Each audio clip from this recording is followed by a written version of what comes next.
Chapter 10 चल रहा है हमारा कैश फ्लो। इसकी पहली क्लास में हमने ये सीखा, यहाँ से सुनेंगे बोर्ड का, कि सर अकाउंटेंट 1 के पास काम का बर्डन बहुत ज्यादा आता है, इसलिए दूसरा अकाउंटेंट रखा जाता है अकाउंटेंट 2। तो जब काम बांटा जाता है तो किस तरीके से काम बांटा जाता है कि यहाँ से सारी की सारी कैश वाली ट्रांजैक्शन इधर शिफ्ट कर दी जाती है, डाइवर्ट कर दी जाती है। अकाउंटेंट 1 जिसके पास रजिस्टर है, इस रजिस्टर का नाम क्या है? Journal proper. Sir what is the difference between journal and journal proper? Journal proper में कैश की एंट्री नहीं आती, जर्नल में दोनों आती है और जर्नल प्रॉपर में बिना कैश वाले। सर जर्नल वर्ड तब इस्तेमाल करते हैं जब कोई दूसरा अकाउंटेंट ना हो, एक ही अकाउंटेंट है, सारी ट्रांजैक्शन वो अकेला खुद ही रिकॉर्ड कर रहा है, तब उस रजिस्टर को जर्नल कहते हैं।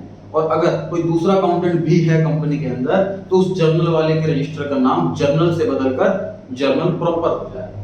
समझ में आ गई बात इसमें से? हां जी सर कितने अकाउंटेंट हो सकते हैं मिनिमम? तो आपने क्वेश्चन पहले भी पूछा था, आपको बताया था ये टॉपिक आएगा। सर मतलब कितने अकाउंटेंट? आपने ये पूछा था कि 2 से ज्यादा भी हो सकते हैं क्या? तो मैंने जब रिप्लाई दिया था ना, इसका आंसर दूंगा मैं, आना है टॉपिक। क्वेश्चन पूछ रहे हो आप, जितना पढ़ा है उसमें से पूछो आप डाउट, और जो टॉपिक आना उसमें से नहीं पूछो। हां जी सर जैसे आपने ऊपर बताया था कि वो जो हमारा लास्ट मंथ का जो बचता बैलेंस उसकी नए रजिस्टर में कैसे वो करते हैं एंट्री सर? सीडीबीडी जो बताया था, ये सर उसको एंट्री कैसे करेंगे? टोटल ऑफ डेबिट लिखो टोटल में और रफ में, टोटल ऑफ क्रेडिट लिखो रफ में। नहीं अगर सर नया मंथ से नया स्टार्ट कर रहे हैं उसको तो बीडी कहते हैं। जहां सीडी लिखा हो उसके अपोजिट साइड में बीडी लिख दो तो नेक्स्ट मंथ स्टार्ट हो गया। तो फिर सीडी का लिखते हैं, सीडी जो साइड छोटी हो, जो साइड छोटी हो, जिसका टोटल कम आ रहा हां जो टोटल कम आ रहा हो, बिल्कुल सही। सर जैसे आप अकाउंट देखने जाते हैं उसमें भी सर आपको फीस देते हैं, जो सर मनी देते हैं उसमें भी सर, जैसे आप अकाउंट देखने जाते हैं फ्री में काम क्यों करेंगे? समझ में आ गई जी बात? क्लास 1 में हमने ये सीखा था। क्लास 2 में जब हम आए तो हमने क्या देखा कि सर कैश की ट्रांजैक्शन तो बहुत कम होने लग गई। इनकम टैक्स वाले कहते हैं हम कैश की ट्रांजैक्शन को नहीं मानते, तो अकाउंटेंट 1 के पास ही सारा काम रहा, इसके पास तो बहुत कम काम डाइवर्ट हुआ।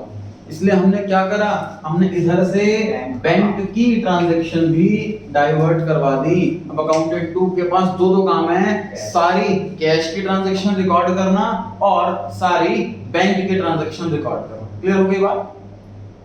और बाकी कैश और बैंक के अलावा वाली ट्रांजैक्शन अकाउंटेंट 1 पहले वाला अकाउंटेंट रिकॉर्ड कर रहा है। इसके बाद रजिस्टर जो रखा है इसका नाम है जर्नल प्रॉपर। इसके पास जो रजिस्टर रखा है इस रजिस्टर का नाम है कैश बुक। क्लियर हो गई बात? अब सुनिए तीसरी क्लास में क्या सीख रहे हैं। सर अब कैश बुक वाले के पास काम का बर्डन बहुत ज्यादा आ गया।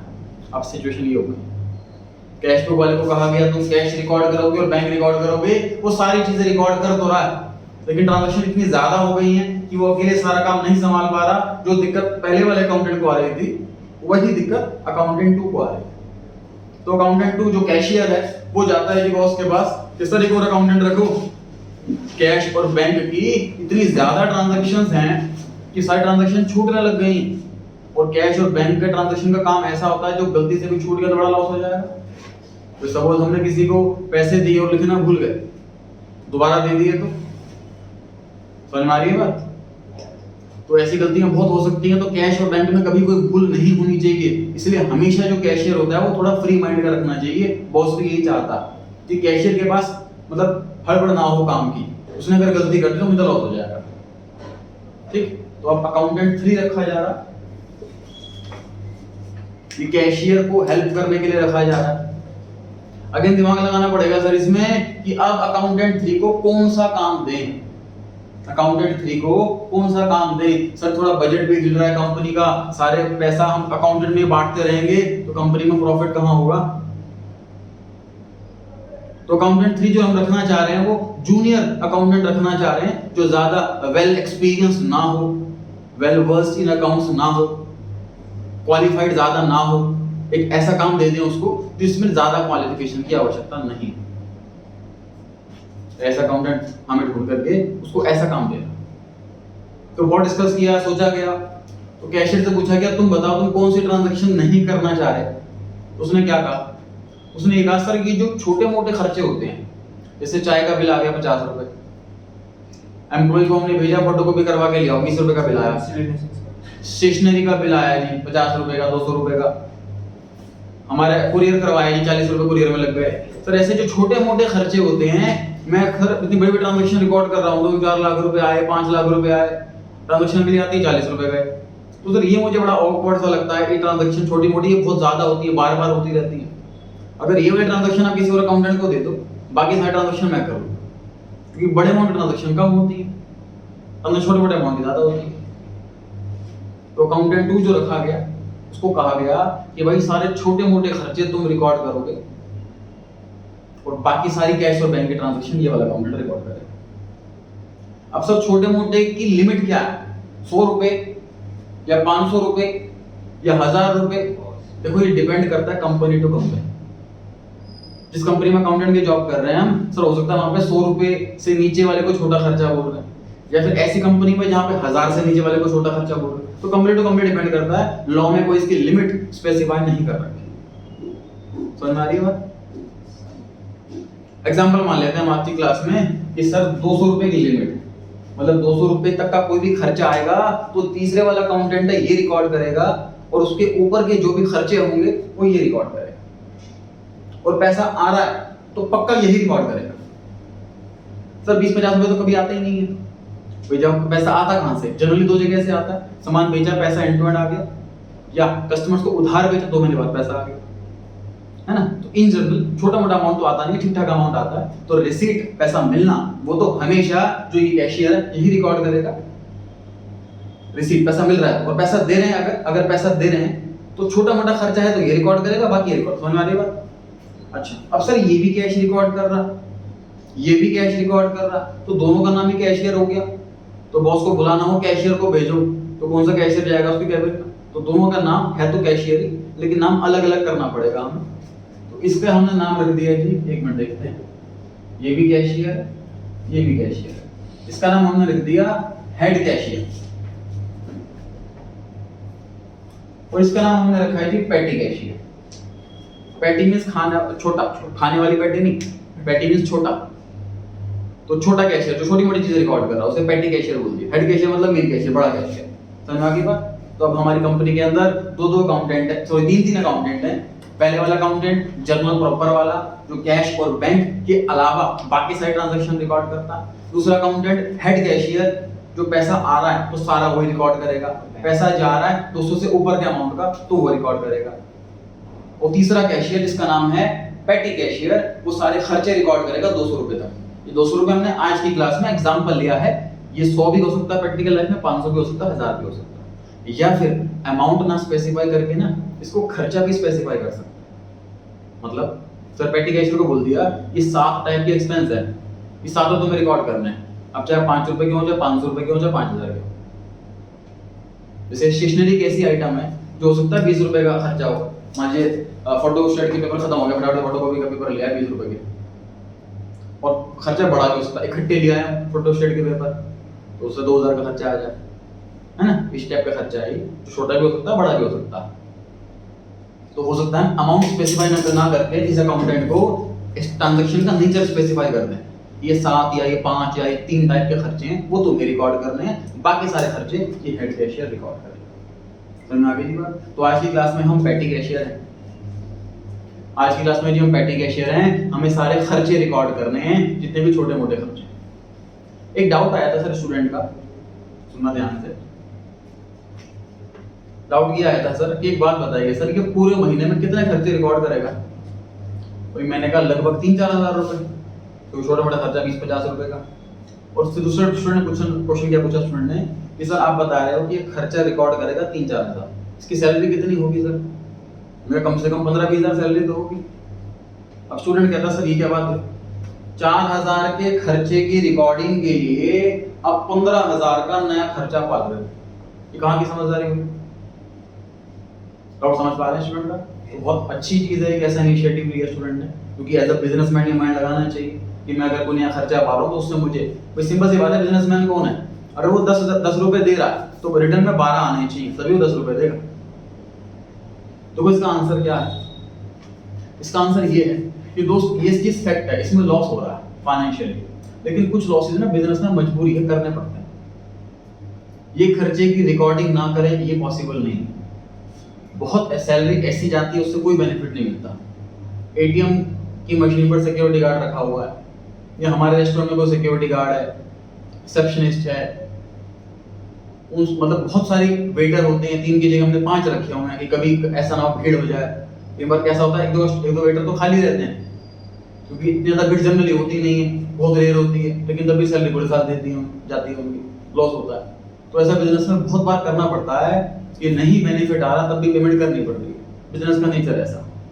ऑडिट जब होगा अकाउंट्स का, चेकिंग होगी अकाउंट्स की, और उसमें छोटे खर्चे रिकॉर्ड नहीं हुए दिखेंगे तो फिर कंपनी में बात आ जाएगी, रिस्पॉन्सिबिलिटी आ जाएगी, जवाब देना पड़ेगा। ठीक है, बिजनेस स्टडीज में एक वर्ड है अकाउंटेबिलिटी। अकाउंटेबिलिटी मींस जवाबदेही, कि who is accountable for this, उसको इसको इसका जवाब किसको देना, कौन रिस्पॉन्सिबल रहेगा इसके लिए। तो ये कॉन्सेप्ट है जी, इसलिए रखना पड़ता है तब भी, भले इतना अच्छा बेनिफिट नहीं हो पा रहा है इससे। समझ में आ गई बात? अब एक चीज सुनिए, ये नॉर्मल कैश बुक से थोड़ी सी अलग है, सुनिए क्यों। तो उसका सिस्टम पता है कैसे बनाया जाता है, सुनिए ध्यान। जैसे मेरे घर में मैरिज थी एक, तो कजन वगैरह के जो छोटे भाई बहन वगैरह होते हैं वो घर पे रहने आए हुए थे, मैं अपने क्लासेस वगैरह में बिजी रहता हूँ। तो मैंने क्या करा, अपने कजन जो छोटा भाई है उसको 1000 रुपये दे दिए। तो मैंने कहा जो भी घर में छोटी मोटी चीज़ मंगाए तुमसे, चाहे ब्रेड मंगाए, चाहे कोई आटा खत्म हो गया, बेसन खत्म हो गया, कुछ भी ऐसी चीज़ मंगाए तो तुम लेकर के आते रहना, ये पैसे मैं तुम्हें एडवांस में दे दिए 1000। उसने अपनी पॉकेट में 1000 रुपये रख लिए, और जो भी सामान मंगाते रहे, घर में शादी का घर है, कुछ भी चीज़ आती रहेगी, वो सामान लाता रहा पैसों से। अगले दिन मैं सुबह से मिल लेता हूँ कि भाई कितने खर्च हुए, वो हिसाब बताया था मेरे को कि 20 रुपये यहाँ लगे, 50 रुपये यहाँ लगे, 100 रुपये यहाँ लगे, 150 रुपये यहाँ लगे। वो बताता 600 रुपये खर्च हो गए, 400 रुपये बच गए। फिर मैं क्या करता हूँ, मैं वापस से उसको 600 रुपये दे देता हूँ, जितना रुपया खर्च हुआ था उतना मैंने उसको और दे दिया, मतलब उसकी पॉकेट में वापस से 1000 रुपये बन गए। डेली अगले दिन भी वही काम, खर्चा करता रहेगा, वो हिसाब लिखता रहेगा। फिर अगले दिन मिलूंगा उससे, कहाँ खर्च हुए, तो बताएगा कि 700 रुपये खर्च हो गए, 300 रुपये बचे हुए। फिर मैं क्या करूँगा, 700 रुपये दे दूंगा उसको, वापस से उसके बाद 1000 रुपये बन जाएंगे, फिर वो खर्चा करता रहेगा। इस कैश के सिस्टम को इंप्रेस्ड सिस्टम कहते हैं। पेटी कैश बुक के अंदर ये इंप्रेस्ड सिस्टम फॉलो किया जाता है। Sir what is impressed system, तो सुनिए ध्यान से। हेड कैशियर वीक के पहले दिन, मंडे को ऑफिस खुला, हेड कैशियर ने पेटी कैशियर की जेब में 5000 रुपए रख दिए कि भाई पूरा हफ्ता चलाना तेरे को, कोई भी खर्चा वर्चा हो इस 5000 रुपये चलाता रहेगा, कोई भी खर्चा होगा 5000 देता रहेगा, वो लिखता रहेगा, देता रहेगा, लिखता रहेगा। जब अगला हफ्ता आएगा मंडे मॉर्निंग, तो पेटी कैशियर ले आएगा हेड कैशियर के पास सारे हिसाब लेकर के कि जो आपने मुझे 5000 रुपये दिए थे उसमें से देखो ये 3000 रुपये खर्च हो गए, 2000 मेरे पास बचे हुए हैं। हेड कैशियर सब कुछ चेक करेगा और हेड कैशियर फिर कितने पैसे देगा उसको, 3000 रुपये वापस से दे देगा ताकि वापस से 5000 बन जाए।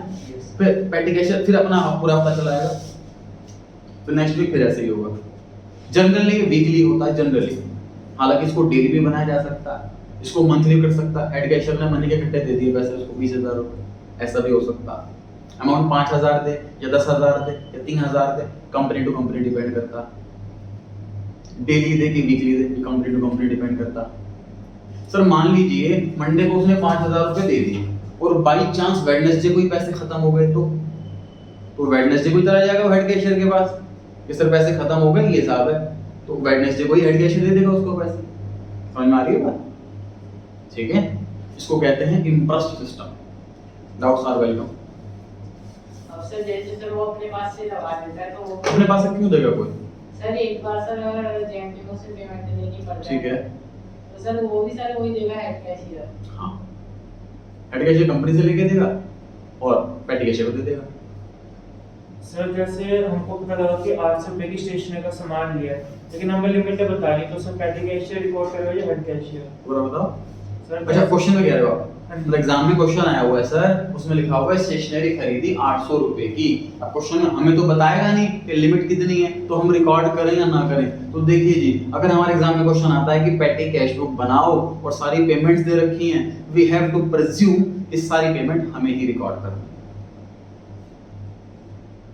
है, वो 5000 की क्यों ना हो। सर एग्जाम में तो देखते हैं purchase goods for cash, 2 lakh तो रिकॉर्ड करेंगे। नहीं, पेटी कैश ऐसा कभी क्वेश्चन आया नहीं ना आएगा, क्योंकि पेटी कैश का काम नहीं होता वो रिकॉर्ड करना। ठीक, डाउट किसी को? सर पेटी कैश से ऐसा नहीं कर सकता, जैसे किसी हेड कैशियर ने 5000 रुपए दिया है, किसी ने हेड कैशियर ने उसको 5000 रुपए दिया है, तो पेटी कैश की वजह से एक्सपेंस ज्यादा लिख रहा है, जैसे 50 रुपए सामान है 100 रुपए का लिख लिया और बाकी के 50 को अपनी जेब में डाल सकता है। नहीं, अपने बिल रखेगा ना वो। जैसे जो हेड कैशियर जब चेक करेगा तो कैसे चेक करेगा कि मान लीजिए भाई 40 रुपए खर्च हुए, इसका बिल दिखाओ, 40 रुपए का बिल है उस दुकान का, ठीक है जी। फिर कहाँ खर्च हुए, 40 रुपए खर्च हुए, 80 रुपए खर्च हुए, उसका बिल दिखाओ, उसका बिल है। अब वो फेक बिल बनवा सकता है, उसमें हेड कैशियर कुछ नहीं कर सकता, वो तो हेड कैशियर भी करेगा। तो सर उसके वाउचर्स भी तो बनते हो। हाँ जी, वाउचर भी उस वाउचर को तो कहते हैं जो पर्ची होती है, बिल होता है, उसी को वाउचर कहते हैं। सर अगर मान लो एक दिन अकाउंटेंट 2 नहीं आया तो सर वो चाबी अकाउंटेंट 3 को देगा सर, ऐसा हो सकता है? जो अकाउंटेंट 2 नहीं आया एक दिन ऑफिस 1 और 2 अगर ऑफ पर है तो देखिए प्रैक्टिकल लाइफ में क्या होता है, जब हेड कैशियर मान लीजिए नहीं है, डाउट है कि सर मान लीजिए हेड कैशियर ऑफ पर है, तो क्या पूरे दिन कैश बैंक की ट्रांजैक्शन नहीं होंगी? ऐसा नहीं होंगी ट्रांजैक्शन, बस उस दिन के लिए इसका काम जर्नलिस्ट को दे दिया जाता है कि आप थोड़ा सा ओवर टाइम करो और जर्नल प्रॉपर भी रिकॉर्ड करो, कैश बुक भी रिकॉर्ड करो। और जनरली ऐसे अकाउंटेंट को जिनका काम काफी जिम्मेदारी वाला होता है उनको पहले बताया जाता है कि आप एडवांस में नोटिस दे करके ऑफ करेंगे, ताकि उसके बिहाफ पर कोई बंदा अपॉइंट किया जा सके। या फिर जनरली क्या होता है कि कैशियर भी 2 रखे होते हैं, जैसे बैंक में आपने लिखा होगा कि लाइन लगी होती है कैश की अबाउट 20,000 ये वाली लाइन, बिलो 20,000 ये वाली लाइन, कैशियर भी बढ़ जाते हैं इस तरीके से। क्वेश्चन नहीं है, ऐसा टॉपिक नहीं है हमारे, प्रैक्टिकल लाइफ की बता कि कैशियर भी बढ़ जाते हैं। तो ऐसे केस में अगर कोई ऑफ पर है तो दूसरे वाला जिम्मेदारी ले लेता है। और गवर्नमेंट ऑफिसर तो मना करते हैं छुट्टी पे कल जमा करने में। सर जैसे हमारे घर में वेडिंग है किसी की, और जो छोटे घर में किसी की वेडिंग है, सो जैसे छोटे छोटे बच्चों को कोई चीजें दिलाई तो उसमें 500-600 का खर्चा आ गया, तो वो हम अकाउंटेंट को तभी बताएंगे ना जब हमने ऑफिस वाले पैसों से वो लिया हो, अगर अपनी सेविंग से लिया हो फिर तो नहीं बताएंगे। करेक्ट। देन जी बढ़ सकते हैं आगे। Yes sir. चलिए क्वेश्चन देखते हैं।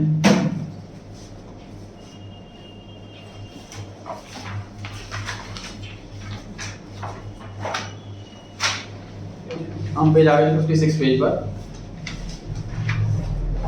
Question number 5, page 56, question number 5। What is meant by analytical पेटी कैश बुक? एनालिटिकल पेटी cash book has 2 sides. Left side is used to record the receipt of cash and the right side is used for recording the payment. Left side में पैसा जो आएगा वो लिखेंगे, right side में पैसा जो जाएगा वो लिखेंगे। सर पैसा आएगा कहाँ से? डेबिट से। हेड कैशियर से वही जाएगा, पर वो कहीं से नहीं आएगा। और पैसा जाएगा कहाँ कहाँ, जो उसको लिस्ट बता रखी होगी, स्टेशनरी का, कन्वेंस का। The payment side has columns for recording each type of expense. Her type का एक्सपेंस के अलग अलग कॉलम बनाया जाता है। क्वेश्चन नंबर 6, कोई एडवांटेज बताइए, फायदा बताइए कि पेटी कैश बुक क्यों मेंटेन करते हैं? सर टाइम बचता है हेड कैशियर। पेटी कैश बुक का अगर जो बैलेंस बच जाए, एग्जांपल मैंने दिया था सर 5,000 रुपए दिए, 3,000 रुपए खर्च हो गए, 2,000 रुपए कैश बच गया, तो जो पैसा बच गया वो एसेट है कि इनकम है? कैश तो एसेट होता है, इनकम थोड़ी ना होता है। तो आंसर एसेट आ गया। आप ऑलरेडी आंसर में एसेट या फिर टिक लगा लो एसेट पर, या आंसर में एसेट लिख लो। सर जब बैलेंस जीरो हो जाए इसका तो तो फिर वापस zero। कर लेगा उतना ही। वापस 5,000 ले ले, मतलब जो ओरिजिनल अमाउंट है ना वापस से वही बनाना होता है उसको। ये सिस्टम मेंटेन करते हैं हम, इंप्रेस सिस्टम। सबसे नीचे सर इसकी भी कोई लिमिट हो सकती है ना? हाँ लिमिट हो सकती है बिल्कुल। इस इतने अमाउंट तक या ट्रांजैक्शंस के स्पेसिफाई या फिर लिमिट ना रखें, ट्रांजैक्शन नेचर रख लें या फिर अमाउंट रख लें। तो इसका टेबल भी सेम ही बनता है जैसे नहीं, बिल्कुल डिफरेंट फॉर्मेट है, कोर्स में नहीं है। इस बार एमसीक्यूज में बता नहीं रहा, वरना प्रॉपर क्लास पे लगाई जाती है। फॉर्मेट क्लास में बना के दिखाता हूं, क्वेश्चंस करवाता हूं इसके। सर जैसे हेड कैशियर के मिलते हैं सर स्टीरो धीरे धीरे सर पेटी कैशियर है, जिसको कोई एम्प्लॉय सर कोई एम्प्लॉय फोटोकॉपी करवा के लाया बिना पर्पस से, सर 2 रुपए की हुई, तो उसपे भी मिलेगा? बिल मिलेगा, मिलेगा। एक रुपए का बिल रिकॉर्ड रखना है, ये रूल होता है गवर्नमेंट। जैसे शॉपकीपर 2,000 रुपए का बिल ही ना देता होगा, नहीं तो उसको पहले बोलते हैं हम कि सर हम कंपनी से आए हैं और आप बिल नहीं दोगे तो हमारी जेब से पैसे देने पड़ जाएंगे। जैसे जानकार की शॉप है स्टेशनरी की, तो उसके पास कई बार एम्प्लॉई वगैरह आते हैं, तो कहते हैं सर हमें सामान लेना है कंपनी का, तो आपको बिल दे दोगे ना? वो मना कर देता है, बिल नहीं देंगे, तो सामान लेते नहीं फिर वहां से वो। नॉर्मल पेज पे के दे देंगे वो एक्सेप्ट कर लेंगे? नहीं, मतलब बिल प्रॉपर होना चाहिए, इस पे प्रिंटेड हो नाम, एड्रेस वगैरह प्रिंटेड हो, आइटम का नाम लिखें, रेट लिखें, अपनी स्टैंप लगाएं, प्रॉपर बिल होना चाहिए, वही एक्सेप्ट होगा। हाँ जी, सर मुझे उससे पेटी कैश बुक समझ ना आता। वही तो समझा रहा। सर फॉर्मेट मतलब उसका। अच्छा, मैं आपको रिकॉर्डिंग भेज दूंगा नेक्स्ट ईयर की, ठीक है। फुल फ्लेज क्वेश्चन, क्योंकि अभी हमारे जो 12-13 चैप्टर आ रहे हैं हमारे कोर्स के अंदर, कई बच्चों के एग्जाम 10-15 दिन बाद हैं और फुल फ्लेज क्वेश्चन आ नहीं रहे किसी के, इसलिए मैं उस पर टाइम ना लगा करके, टाइम सेव करके मैं एमसीक्यू पे कॉन्सेप्ट पे टाइम लगा रहा हूँ। फिर भी किसी और फुल फ्लेज क्वेश्चन समझने हैं, मेरे पास लास्ट ईयर के फुल फ्लेज क्वेश्चंस की रिकॉर्डिंग है, वो सेंड कर दूंगा आपको अलग से, वो देख सकते हैं। चलिए जी, same page, last topic, petty cash book. Question 1 कह रहा है कि जो पेटी कैश बुक का बैलेंस है वो बताइए क्या है? एसेट है, बिल्कुल सही जी। सेकंड क्वेश्चन, तो छोटी छोटी पेमेंट, कौन सी बुक जिसमें छोटी छोटी पेमेंट रिकॉर्ड की जाती है? Last option petty cash book. Third question, sir पेटी कैश बुक में बी यूज्ड टू पे, इनमें से कौन सा खर्चा आपको ऐसा लगता है जो पेटी कैश बुक में रिकॉर्ड होता होगा? Option number A sir, post करवाना, कन्वेंस मतलब किराया भाड़ा देना, छोटा मोटा खर्चा लग रहा है इसलिए ए। बी में कहता है सर एम्प्लॉइज की सैलरी तो मोटा अमाउंट हो गया। सी कहता है फर्नीचर खरीदा बड़ा अमाउंट हो गया। डी कहता है रॉ मटेरियल खरीदा बड़ा अमाउंट हो गया। Fourth question, petty cash book में कौन सा सिस्टम फॉलो होता है? Impressed system, B option. Question number 5 पर आ गई जी, आप लोगों ने कैलकुलेशन करनी है कि इंप्रेस्ड का अमाउंट 500 रुपए, मतलब हर मंडे को वापस से पेटी कैशियर के पास 500 रुपए बन जाते हैं। What will be the amount of reimbursement? Reimburse मतलब नुकसान, खर्चे की भरपाई, मतलब जितना खर्च हुआ उसके उतना ही पैसा मिल जाएगा, रिइंबर्स उसे कहते हैं। फॉर एग्जांपल मैं कार चला रहा हूं और कार से मैंने किसी को ठोक दिया, उसका स्कूटर में 2000 नुकसान हो गया, तो मैं उसको 2000 रुपए रिइंबर्स करूंगा, खर्चे की भरपाई करूंगा, रिइंबर्स उसे कहते हैं। खर्चे दे रखे हैं जी, टेलीफोन के 150 रुपया, टिफिन के 50 रुपया, 30 रुपए रिपेयर के, 100 रुपए जनरल एक्सपेंस के, टोटल कितना हो गया? 170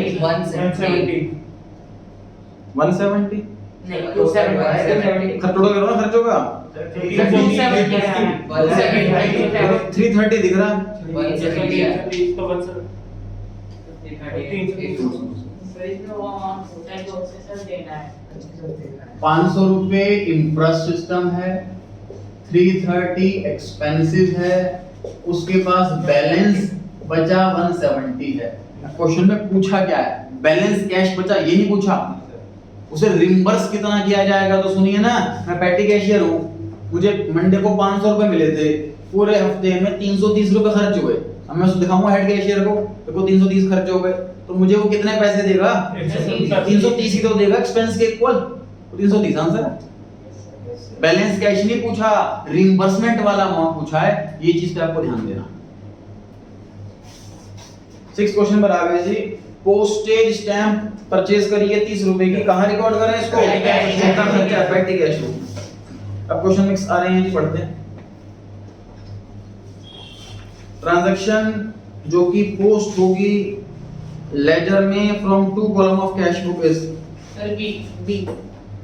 sir C.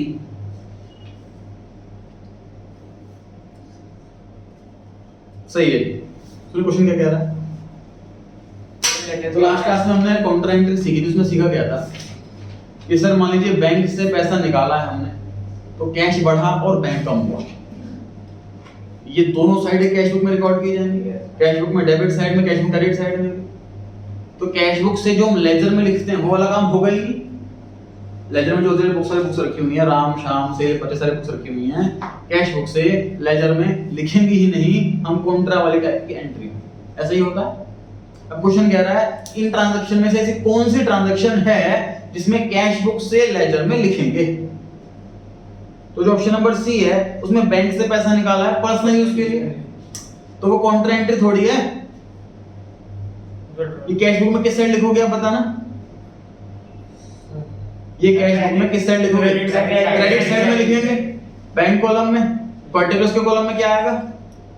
Withdrawn cash from bank sir bank account. Transaction नहीं लिखनी, by drawing sir. Drawings account, account का नाम आता है पर्टिकुलर्स के कॉलम में, ठीक है। तो लेजर में लिखेंगे, ड्राइंग्स नाम के लेजर में लिखेंगे ना इसको, यस सर। तो सी ऑप्शन में लेजर में लिखा जाएगा, तो सी ऑप्शन आंसर हो गया। सर लेजर क्या होता है? वो जो 100-200 किताबें रखी हुई है, राम की अलग, शाम की अलग, मोहन की अलग, जर्नल में लिखने के बाद जब जर्नल से लेजर में लिखते हैं उन किताबों को लेजर कहते हैं। ठीक, चैप्टर 9 में सीखेंगे कल। क्वेश्चन नंबर 2, ट्रांजैक्शन जो पोस्ट नहीं होंगी कैश बुक से। सर ए ऑप्शन से बैंक से पैसा निकाला ऑफिस यूज के लिए, ये कॉन्ट्रा एंट्री है, ये कैश बुक में ही दोनों एस्पेक्ट रिकॉर्ड हो जाएंगे, लेजर के लिए कुछ भी नहीं बचेगा। Third question, if both debit and credit aspects of a transaction recorded, तो इसे कॉन्ट्रा एंट्री कहते हैं, बिल्कुल सही जवाब। फोर्थ क्वेश्चन, चेक रिसीव हो गया लेकिन जमा नहीं कराया बैंक में अभी तक, कहां लिखे हैं इसको? कैश कॉलम में लिख देंगे टेम्पररी। अगर सर इसी में लिखा होता कि जमा करा दिया बैंक में, तो कौन सा ऑप्शन? तो बी ऑप्शन आ जाता आंसर, बैंक वाला। मतलब सर चेक मिला और जमा करा दिया तो बैंक बढ़ा देंगे, चेक मिला जमा नहीं कराया तो कैश बढ़ा देंगे टेम्पररी रूप से। फिफ्थ क्वेश्चन, चेक सर वापसी आ गया डिसऑनर हो गए, सर जब चेक जमा कराया होगा तो बैंक बढ़ा दिया होगा, अब चेक वापस डिसऑनर हो गया तो चेक बैंक कम कर देंगे। बैंक कम कैसे होगा सर, कौन सी साइड में कम होगा? क्रेडिट साइड में कम होगा, जनरल प्रॉब्लम ना तो नहीं राइट लिखिएगा, क्योंकि बैंक है इसके अंदर। नहीं सर, सबने समझ चेक आए पार्टी से, हमने चेक बैंक में किया सर, वो चेक को सर पास होने में 2-3 दिन लगते हैं ना सर, बैंक कैसे बढ़ गया? हम जिस दिन एक क्वेश्चन डाउट आया था लास्ट क्लास में ये भी कि सर ट्रांजैक्शन हमारी साइड से होने में और बैंक की साइड से होने में कुछ टाइमिंग डिफरेंसेस आते हैं, तो हम बैंक के रिकॉर्ड करने का वेट नहीं करते, हम अपने यहाँ जब ट्रांजैक्शन होती है तभी रिकॉर्ड कर लेते हैं। इसी तरीके से मान लीजिए मैंने क्रेडिटर को चेक दिया, अब मैंने उसको चेक दे दिया, लेकिन बैंक से पैसा कब कटेगा? जब वो चेक जमा करेगा। अब मैं उससे डेली फोन करूं कि भाई मुझे एंट्री करनी है अपने बुक्स में, बताओ कब चेक जमा करोगे? ऐसा तो नहीं होगा, तो जिस दिन मैं चेक दूंगा उसी दिन रिकॉर्ड कर लूंगा इसको, कोई कभी जमा करा, अपनी साइड से मान रहा हूं कि मेरा बैलेंस कट गया। ठीक सर क्वेश्चन 4 नंबर बताया था कि उसी दिन चेक डिपॉजिट कर दे तो सी ऑप्शन सही होता। चेक डिपॉजिट कर दिया सेम डे, तो बी ऑप्शन आता ना। तो सर सी ऑप्शन कौन से इसमें आता? कैश घंटे का क्यों? कैश अगर उसने बैंक में जमा करा दिए तो कैश। तो क्वेश्चन ऐसा लिखा होता है कि check received 2 days before, now deposited, है ना? तब बी एंड सी बोथ आता है। चलिए क्वेश्चन 5 हो गया, 6 पर आ गए हैं। इसका क्या ऑप्शन था? फिफ्थ में चेक डिसऑन हो गया, बैंक कम कर दो, C option.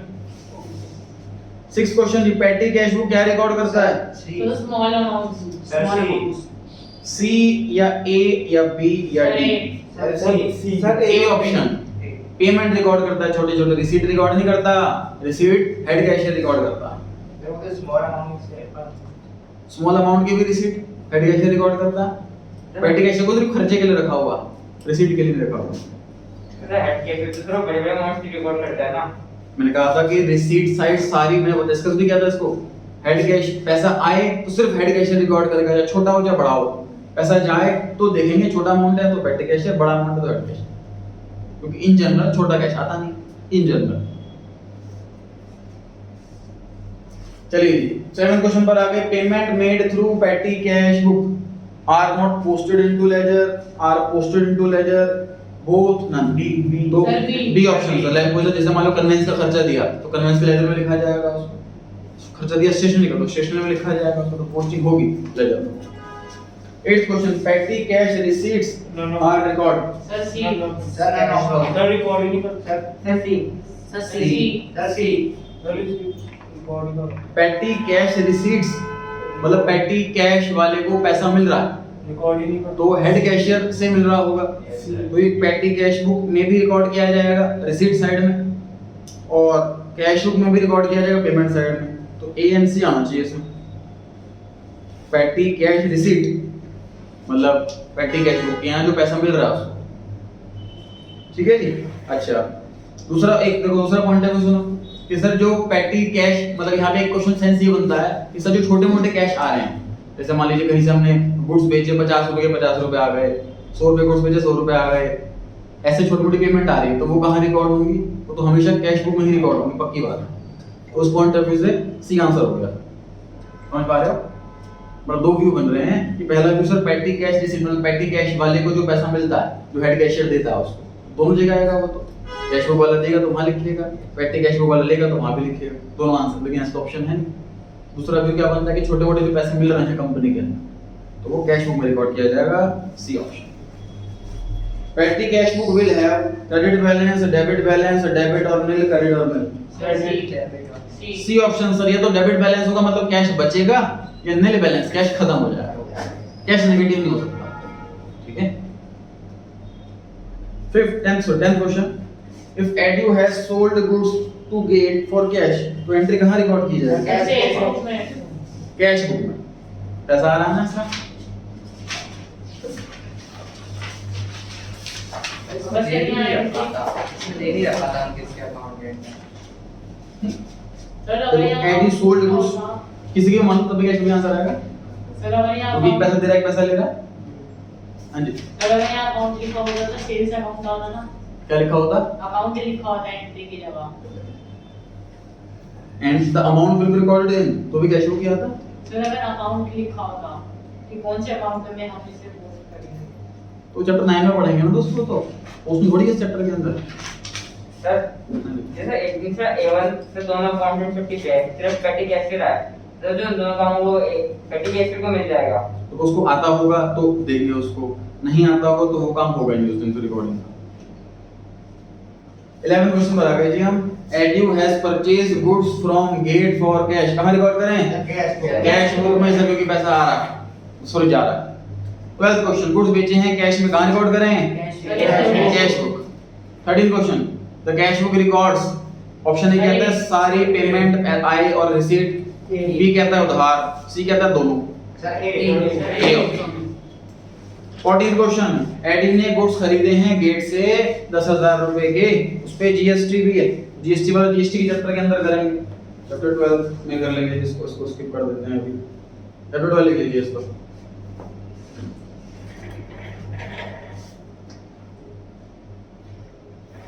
Fifteenth question, Edu paid 9,800 in settlement of his account of 10,000. Discount allowed को कहाँ रिकॉर्ड किया जाएगा? जनरल सही जनरल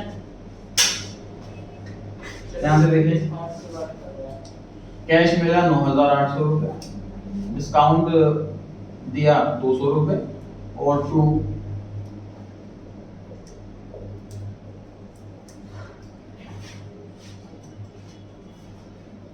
ये एंट्री है। अब इसमें 9,800 रुपए मिल रहे हैं, 200 रुपए नहीं मिल रहे हैं। देखा जाएगा दो ट्रांजैक्शन है। दो ट्रांजैक्शन कैसे है सर? देखो मैं इसको स्प्लिट कर रहा हूं दो में। Cash debit to Adu, discount debit to Adu. दो ट्रांजैक्शन को मिलाकर देखो ये बनेगी। Yes sir. कैश डेबिट हो रहा है 9,800 से, डिस्काउंट डेबिट हो रहा है 200 रुपए से, और एडू टोटल क्रेडिट हो रहा है 10,000 से। तो यही होगा सर कि जो कैश वाला पोर्शन है कैश बुक में रिकॉर्ड किया जाएगा, डिस्काउंट वाला पोर्शन है जर्नल प्रॉपर में रिकॉर्ड किया जाएगा। इस क्वेश्चन में पूछा है कि जो डिस्काउंट वाला पोर्शन है वो कहां रिकॉर्ड करेंगे, तो आंसर है option number B, journal book. 16th पर आ गए जी, deposit of cash in bank is recorded in. Sir A debit of bank और क्रेडिट ऑफ सर कैश हमने बैंक में जमा कराया है तो बैंक बढ़ेगा और कैश कम होगा। कैश कम हो जाएगा, तो बैंक बढ़ेगा तो बैंक डेबिट होगा, कैश कम होगा तो कैश क्रेडिट होगा। तो ढूंढो ऐसा कौन सा ऑप्शन है यहाँ पर बैंक डेबिट हो रहा है और कैश क्रेडिट हो रहा है। A option. 17th में उल्टा है जी, उल्टा आंसर ढूंढ लो। सर बी पैसा बैंक से निकाला है तो बैंक बढ़ेगा और कैश कम होगा। बैंक नहीं sir cash withdrawn from bank, cash बढ़ेगा और बैंक कम होगा। बी तो कैश बढ़ रहा है और बैंक कम हो रहा है, बी ऑप्शन बिल्कुल सही। 18th क्वेश्चन फिर से आ गया जी, पेटी कैश बुक क्या है? एसेट है। 19th question, when a firm maintains two column cash book तो इट डज नॉट मेंटेन।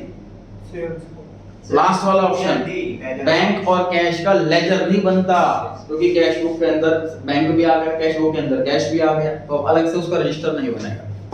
ठीक है। 20 क्वेश्चन नंबर जी, कौन इनमें से कौन सी आइटम है जो कैश बुक में रिकॉर्ड नहीं होगी? कोई भी रिकॉर्ड नहीं होगी सर, सारी की सारी नॉन कैश ट्रांजैक्शंस हैं। 21, contra entry on the debit side of the cash book are posted to the। Sir contra entry का मतलब क्या हुआ कि कैश बुक के ही डेबिट में है, कैश बुक के ही क्रेडिट में है। अब ये लेजर में पोस्ट होगा ही नहीं, Yes. लास्ट वाला ऑप्शन ध्यान रहेगा। क्वेश्चन पढ़ते आपको खुद सोचना चाहिए आंसर क्या होगा, फिर सुनना चाहिए कि आंसर सर ने ये बताया। आपको लग रहा है कि आपके व्यू के हिसाब से बिल्कुल डिफरेंट आंसर है तो आपको कुछ मार्क कर लेना चाहिए उस पर, क्योंकि रिवीजन के टाइम पूरी बुक रिवाइज करना पॉसिबल नहीं हो पाता। आपके मार्क के क्वेश्चन जरूर रिवाइज हो जाने चाहिए। 22 क्वेश्चन जी, which is both a journal and a ledger. तो सर जो कैश बुक है वही कैश अकाउंट भी है, वही बैंक अकाउंट भी है, वही जर्नल का सब्स्टिट्यूट भी है, इसलिए वो दोनों हैं, जर्नल भी है लेजर भी है। 23 क्वेश्चन, डेबिट बैलेंस है 10,000 रुपए कैश कॉलम में कैश बुक के, तो ये क्या शो कर रहा है? डेबिट बैलेंस है मतलब पैसे आए ज्यादा हैं और गए कम हैं, तो सी ऑप्शन यही बता रहा है कि amount received exceed amount paid. ठीक है। 24 क्वेश्चन जी, एक सिंपल पैटी कैश बुक किसकी तरह होती है? एक स्टेटमेंट की तरह होती है। स्टेटमेंट की तरह उसमें लिखा होता है स्टेटमेंट फॉर्म में, इसका खर्चा, इसका खर्चा। आते हैं जी फिल इन द ब्लैंक्स पर। Cash book records cash transaction. Cash transaction जो कैश में होती है, तो बिजनेस ट्रांजैक्शन उसमें ना डबल कॉलम नहीं बोला, उसमें हम कैश बोल रहे हैं। तो बिजनेस ट्रांजैक्शन भी तो हो सकता है। बिल ट्रांजैक्शन तो सारी ट्रांजैक्शन आ जाएंगी, उधार वाली भी आ जाएगी। Question number 2, credit transactions are recorded in journal proper. तो प्रॉपर तो लिखा हुआ है, हमें सिर्फ जर्नल लिखना होगा इसमें। Third question, cash column in the debit side of the cash book shows cash in previous cash receipt, जो पैसे मिल रहे हैं है ना, cash receipt. Fourth question, cash column in the credit side of the cash book show, credit side में cash की payment होती है, तो पेमेंट आंसर आ जाएगा।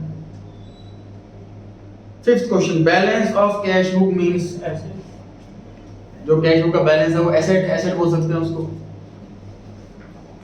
या फिर एक आंसर है जी, बैलेंस जो हमारा कैश बच गया वो cash in hand. Cash in hand term का मतलब क्या होता है कि जो क्लोजिंग कैश बैलेंस होता है उसे भी कैश इन हैंड कहते हैं। यहाँ पर एसेट आंसर भी ठीक है और कैश इन हैंड आंसर भी ठीक है। Sixth column, bank column of the cash book भी है।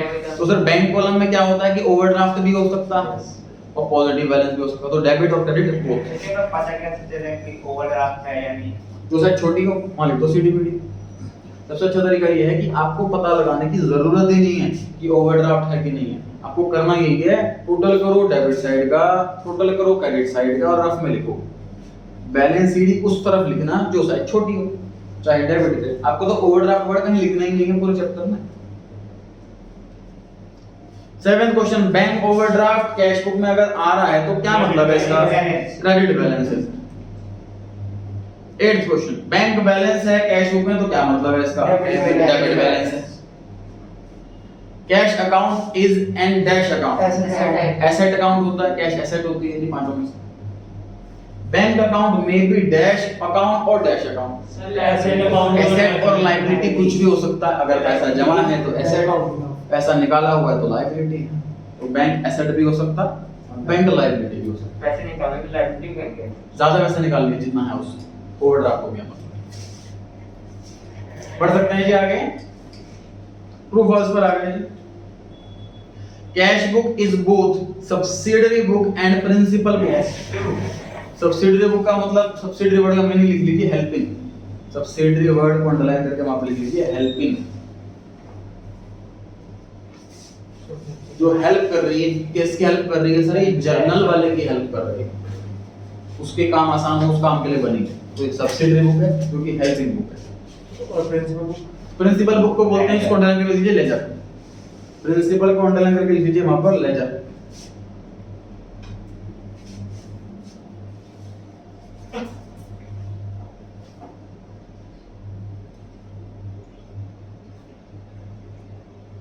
तो लेजर भी है और ये सब्सिडियरी बुक भी है, बोथ ट्रू हो गया आंसर।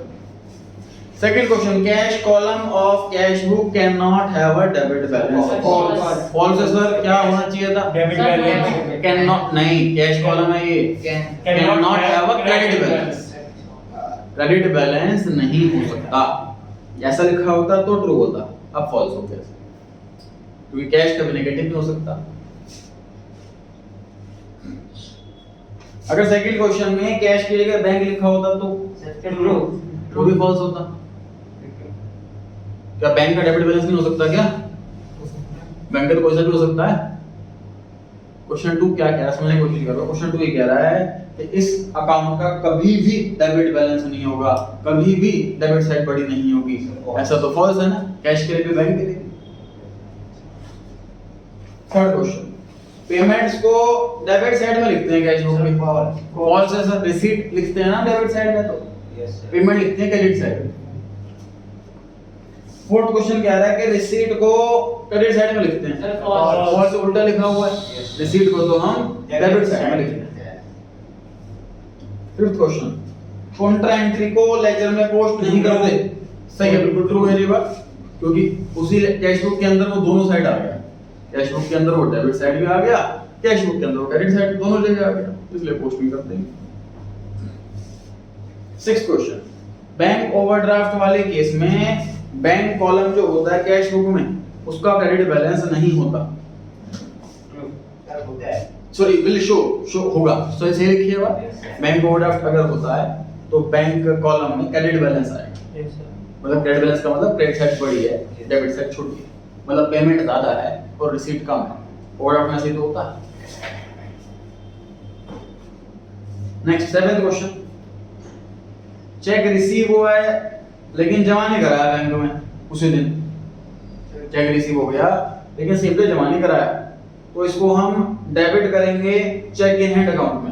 ट्रू जी को दिए गए थे ऑल्टरनेट आंसर कि चेक मिला और जमा नहीं कराया। तो हमारे पास दो ऑप्शन होते हैं, या तो ये काम दे दें जर्नल प्रॉपर वाले को, वो लिख लेगा चेक इन हैंड के नाम से, या फिर ये काम दे दें कैश बुक वाले को, वो लिख लेगा कैश कॉलम। तो दोनों ही आंसर सही हैं, इसलिए ट्रू। मतलब चेक इन हैंड की जगह cash column of cash book लिखा होता तो भी आंसर ट्रू होता। सेकंड हैंड की एंट्री क्या होगी सर में वैसे? Cheque in hand account debit to credit.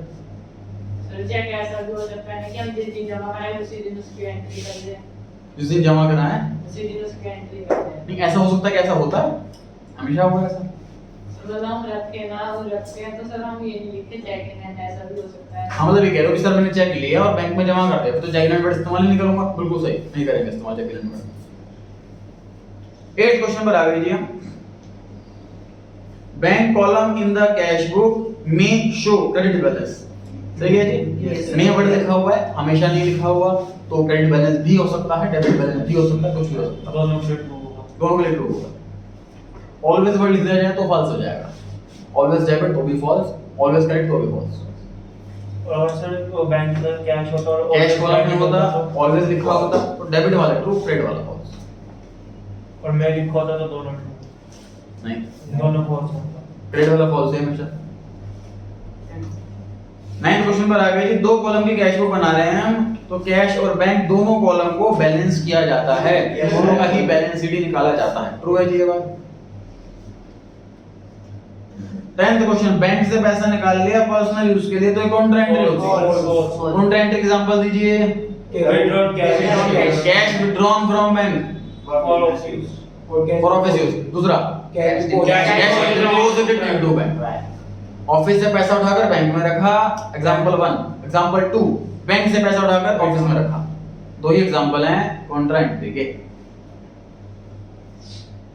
11, check receive कर दिया और हमने एंडोर्स कर दिया, किसी और को दे दिया, तो ये जर्नल प्रॉपर में रिकॉर्ड होगा। सर ट्रू है। ट्रू है। देखिए ना तो मेरे कैश बैलेंस इंक्रीज डिक्रीज हुआ, ना मेरा बैंक बैलेंस इंक्रीज डिक्रीज हुआ। मैंने डेटर से चेक लिया और क्रेडिटर को दे दिया, तो ये नॉन कैश ट्रांजैक्शन है, जर्नल प्रॉपर में रिकॉर्ड किया जाएगा। 12th क्वेश्चन, जो कैश बुक का बैलेंस बच जाता है ना, वो एक्सपेंस होता है। फॉल्स है। ये 13 रिपीट हो गया, काट दीजिए 13 को। सेल 14 पर आ गई जी। Sale of goods by Edu to gate for 1000 rupees will be recorded in the sales book. अच्छा ये चैप्टर 11 लिख लीजिए, इस पर चैप्टर 11 पढ़ेंगे इसमें।